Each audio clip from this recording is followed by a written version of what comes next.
नमस्कार दर्शकों, मैं पंडित रत्नाकर त्रिपाठी एक बार फिर से आप लोग का स्वागत करता हूं अपने इस यूट्यूब चैनल पे। प्रिय दर्शकों, कुंडली में आज हम इस विषय के माध्यम से चर्चा करेंगे कुंडली में उपचय भाव कौन कौन से होते हैं और कुंडली में कौन से ग्रह आपके उपचय भाव में बैठकर सर्वश्रेष्ठ रिजल्ट देने वाले होंगे, आपको दे रहे हैं। तो एक बार आप अपनी कुंडली खोलिए, देखिए आपकी कुंडली में उपचय भाव कौन से हैं, पहले ही जान लेते हैं। जैसा कि मैंने यहाँ पे एक चार्ट बना रखा है, यहाँ पे हम सभी जानते हैं 1 नंबर से लग्न स्टार्ट होता है, 12 भाव होते हैं। अब यहाँ जानना है कि उपचय भाव कौन से होते हैं। तो तीसरा, छठा, 10वां और 11वां, ये कुंडली में जो भाव होते हैं ये उपचय भाव होते हैं। 4 भाव होते हैं कुंडली में, ये उपचय भाव कहलाते हैं। अब अगर किसी भी कुंडली में देखा जाए तो हम सबसे पहले देखते हैं कि कुंडली में कौन से बड़े बड़े राजयोग हैं। अगर हम राजयोग हमें दिख जाता है तो हम एक शब्द में कह देते हैं कि कुंडली आपकी मजबूत है और आपको आने वाले समय में बहुत सारा आपकी कुंडली से राजयोग जो उत्पन्न करने वाले हैं, जीवन में सब कुछ आपको देने वाले हैं। लेकिन बहुत सारी कुंडलियां होती हैं जिनमें कोई बहुत खासा राजयोग नहीं होता है, या बाकी जो उनके मेन ग्रह होते हैं वो बहुत मेन ग्रह का मतलब लग्नेश हो गए यानी लग्न भाव, इस भाव का स्वामी, पंचमेश यानी पंचम भाव का स्वामी, नवमेश यानी भाग्य भाव का स्वामी। ये भाव के स्वामी बहुत बली स्थिति में नहीं होते हैं, कमजोर स्थिति में होते हैं। तो फिर ऐसी स्थिति में हम एक दृष्टिकोण में अक्सर लोगों को मैंने देखा है कि हाँ, बोल देते हैं, नहीं आपकी कुंडली बहुत अच्छी नहीं है, या आपकी कुंडली बहुत सामान्य कुंडली है और आपको जीवन में बहुत ही संघर्ष करना पड़ेगा, आपकी कुंडली में कोई राजयोग नहीं है। बस फिर वहीं से कहानी शुरू होती कि अगर आपकी कुंडली में कोई राजयोग नहीं तो आपको परेशान होने की जरूरत नहीं है। एक बार मेरे कहने से आप अपनी कुंडली खोलिए और जिन भावों की मैं चर्चा करने जा रहा हूँ इन भावों को देखिए, इन भाव के स्वामी को देखिए, इस भाव में कौन सा ग्रह बैठा है। जैसा कि मैंने बताया, तृतीय भाव, उच्च भाव में से एक भाव है तृतीय भाव।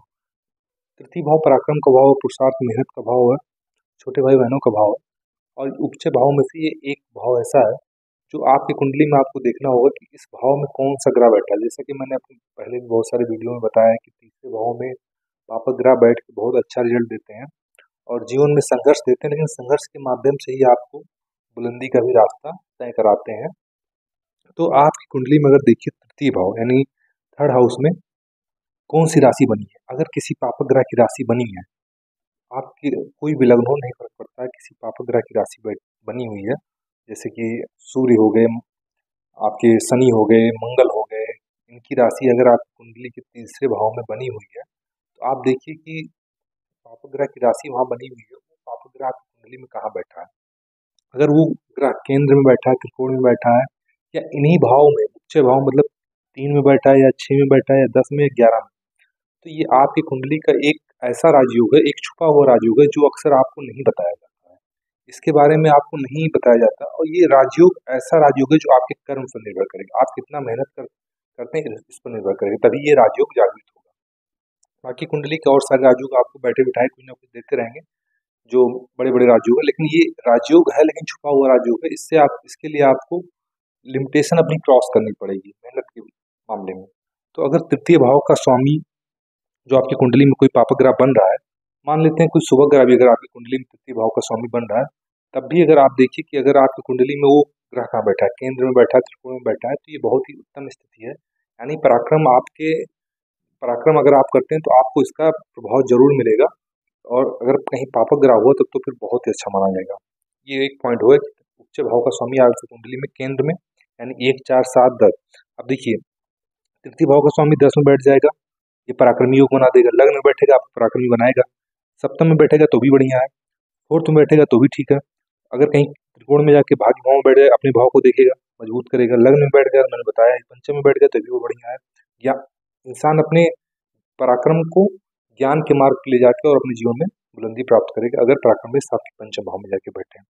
ये हो गया एक चीज कि आपके उपचय भाव के स्वामी कहाँ बैठे हैं। अगर वो बैठे अच्छी स्थिति में बैठे तो एक प्लस पॉइंट आपके साथ होगा। अगर नहीं बैठे तो फिर आप देखिए तीसरे भाव में कौन सा ग्रह बैठा है। तीसरे भाव में अगर, इस भाव में अगर आपके शनि, मंगल, राहु, सूर्य, इनमें से कोई भी एक ग्रह बैठा है तो समझिए कि आपको अपने पराक्रम के माध्यम से ही जीवन में सफलता मिलेगी और आपके पग पग पे संघर्ष मिलेगा, लेकिन उस संघर्ष के लिमिटेशन को आपको तोड़ना पड़ेगा, आपको मेहनत करना पड़ेगा और मेहनत जितना करेंगे उतना ही एक समय के बाद आपको आपके जीवन में सफलता देने का काम करेंगे। तीसरे भाव में अगर बैठे हैं ये पाप ग्रह जिनकी मैंने चर्चा की, जैसे शनि हो गए, मंगल हो गए, राहु हो गए, सूर्य हो गए, ये ग्रह अगर बैठे हैं तो ये आपको जीवन में पराक्रम, मेहनत के मार्ग से, संघर्ष के मार्ग से आपके लिए राजयोग का निर्माण करने वाले होंगे। नहीं फर्क पड़ता कि आपकी कुंडली किस लग्न की बन रही है। अगर शुभ ग्रह बैठे हैं तो ये आपके जीवन में कहीं ना कहीं आपके पराक्रम में आपको मेहनत करेंगे, वहाँ सुगम मार्ग आपको प्रोवाइड करवाएंगे। अगर यहाँ शुभ ग्रह बैठे हैं, पाप ग्रह बैठे हैं तो संघर्ष तो देंगे, लेकिन सफलता जो होगी वो शुभ ग्रह के कंपैरिजन में बहुत अच्छी सफलता देने वाले होंगे, अगर पाप ग्रह शनि मंगल राहु जैसे ग्रह अगर आपके तीसरे उपचय भाव में बैठे हुए हैं। अब बात कर लेते हैं एक दूसरा उपचय भाव जो कि षष्ठ भाव, ये रोग रिपु ऋण का भाव है, शत्रु का भाव है। यहाँ से नाना प्रकार की समस्याएं जीवन में आती हैं, लेकिन ये कंपटीशन, प्रतियोगिता का भी भाव है। और जीवन में जब भी किसी के जीवन में एक संघर्ष आता है तो वहाँ से एक मार्ग कोई ना कोई निकलता है, भले ही वह मार्ग उस इंसान को उस संघर्ष निकालने के लिए ही क्यों ना हो, लेकिन मार्ग कोई ना कोई मिलता है। और अगर उस मार्ग को इंसान अपना एक मैप बना ले कि हाँ मुझे इस मार्ग पे जाके और अच्छा करना है, तो फिर ये षष्ठ भाव बहुत सपोर्ट करता है आपको। तो यहाँ देखिए षष्ठ भाव का स्वामी किस भाव में जाके बैठा। आप कई सारे वीडियो में आपने सुना होगा, देखा होगा कि षष्ठ भाव का स्वामी इधर लग्न में जाके बैठ जाए तो व्यक्ति को रोगी बना देता है, अष्टम में जाके या नौ में जाके बैठ जाए तो भाग्य में, नौ में जाके बैठ जाए तो भाग्य में कमी ला देता है। ये परेशानियां षष्ठ भाव के स्वामी के साथ आएंगी, लेकिन इससे एक चीज होगी कि आपकी कुंडली का षष्ठ भाव मजबूत हो जाएगा। और मजबूत होगा तो इसका मतलब परेशानियां देगा, लेकिन परेशानियों में आप कभी फंसेंगे नहीं। तो अगर षष्ठ भाव का स्वामी आपका पापग्रह होकर किसी केंद्र त्रिकोण भाव में जाके बैठा तो उत्तम स्थिति है। शुभ ग्रह होकर अगर बैठा है तो भी कोई दिक्कत नहीं, अगर अच्छे भाव में बैठा तो यानी षष्ठ भाव आपका उच्च भाव मजबूत हुआ।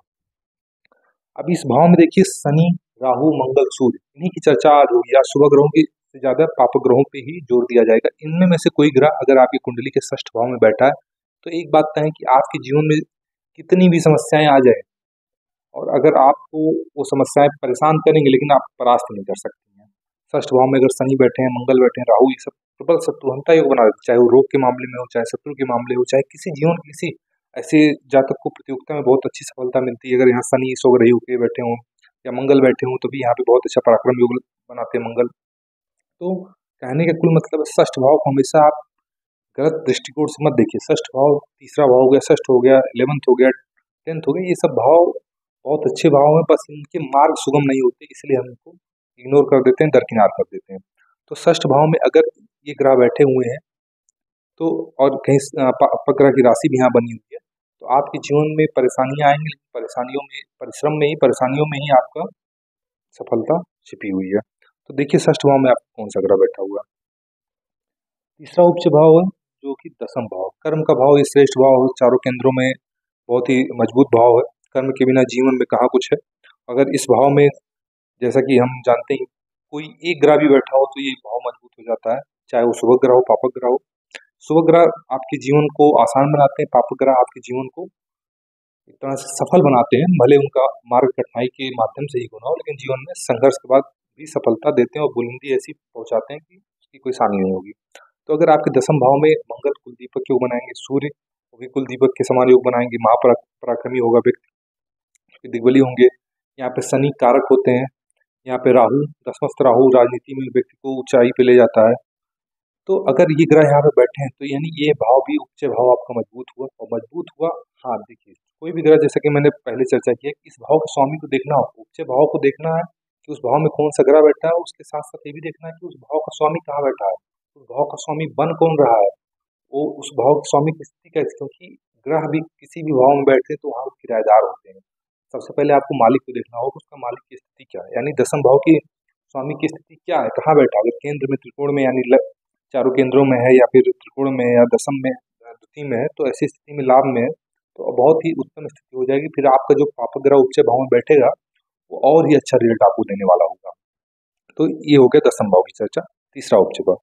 चौथा उच्च भाव जो कि 11th भाव हाउस है, जैसा कि हम जानते हैं लाभ भाव, लाभ का भाव, प्रॉफिट का भाव है, और ये जीवन में इसके बिना कहाँ कुछ, इच्छा पूर्ति का भाव है। तो 11th हाउस में उसमें कोई बताने का बात है नहीं, क्योंकि यहाँ पे ग्रह होना ही काफी है। ग्रह अगर आपका है यहाँ पे कोई ना कोई ग्रह तो वही काफी है, चाहे वो शुभ ग्रह हो, चाहे पापक ग्रह हो, चाहे छाया ग्रह क्यों ना हो।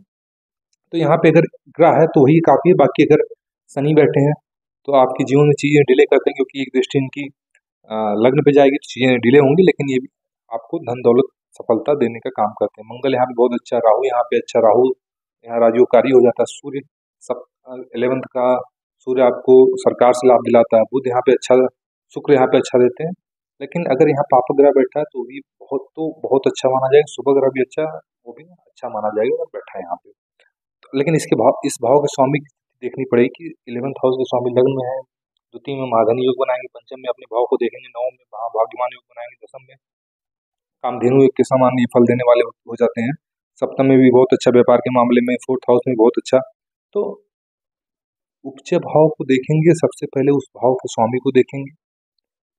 3, 6, 10 और 11 ये 4 उपचय भाव हैं, और इनके इस भाव के स्वामी को देखेंगे। इस भाव के स्वामी कौन बन रहे हैं? पाप ग्रह बन के अगर अच्छी स्थिति में है तो बहुत ही अच्छी स्थिति है, शुभ ग्रह भी है तो भी, एक बात समझिए, इन उपचय भावों में अगर इन भावों के स्वामी शुभ ग्रह भी है तब भी कोई समस्या नहीं है, लेकिन अगर कहीं पाप ग्रह आके इस भाव में बैठ जाते हैं तो इस भाव को और मजबूत, और समय के साथ जैसे जैसे आपकी आयु बढ़ेगी ये भाव और मजबूत होते जाते हैं, और आप अपने पराक्रम, पुरुषार्थ, मेहनत के बल पे ऐसी सफलता प्राप्त कर सकते हैं जो आपकी कुंडली में कोई राजयोग बड़ा बना हुआ वो आपको देने में सामर्थ्य नहीं होगा। मैं ये बात कह सकता हूँ आपसे।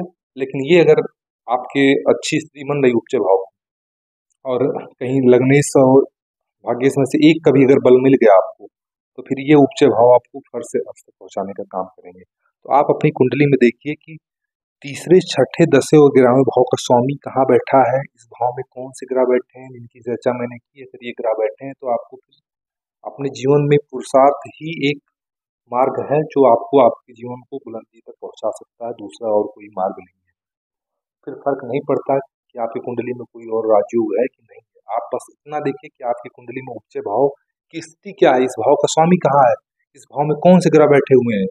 फिर और दूसरे राजयोग देखने की आवश्यकता आपको नहीं पड़ेगी। अगर आपकी कुंडली में कोई बहुत बड़ा राजयोग नहीं है तो भी आपको इस जीवन में ऐसी सफलता दिलाएगा जो कोई राजयोग दिलाने में सक्षम नहीं होगा। आशा दर्शकों आपको मेरा यह जानकारी अच्छा लगा होगा। अगर अच्छा लगा तो चैनल को लाइक करें, सब्सक्राइब करें, शेयर करें, ऐसे ही मैं आपके लिए वीडियो लाता रहूँगा। अगर आप अपनी कुंडली अध्ययन करवाना चाहते हैं तो इस नंबर पर संपर्क कर सकते हैं, आपकी कुंडली अध्ययन की जाएगी, जो भी आपके प्रश्न होंगे उन प्रश्नों का उत्तर आपको दिया जाएगा उपाय सहित। तब तक के लिए नमस्कार।